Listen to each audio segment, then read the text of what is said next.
खेसारी लाल यादव ने पूरे यूट्यूब को हिला कर रख दिया है। कभी अपने गाने को लेकर चर्चा में रहते हैं तो कभी अपने फिल्म को लेकर चर्चा में रहते हैं।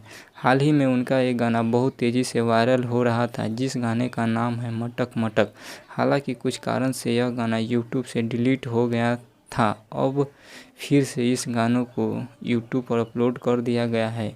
फिर से यह गाना तेज़ी से वायरल होने लगा है। 1 घंटा में 1 मिलियन क्रॉस हो चुका है। लग रहा है यह गाना फिर से ट्रेंडिंग में आ जाएगा।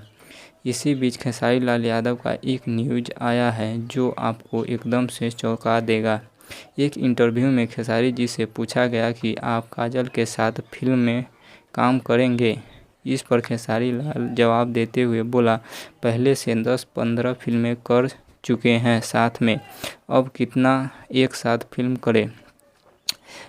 नए एक्ट्रेस को भी चांस मिलना चाहिए। खेसारी लाल यादव का कहना है, नए एक्ट्रेस को भी चांस मिलना चाहिए, अब एक साथ फिल्म कितना करे। आप लोगों को क्या लगता है, खेसारी लाल यादव गलत बोला है या सही? अपना राय कमेंट बॉक्स में कमेंट करके ज़रूर बताइए और चैनल को सब्सक्राइब करें और वीडियो को लाइक करें ताकि खेसारी लाल यादव से जुड़ी जानकारी आप लोगों को सबसे पहले मिल सके। जय हिंद।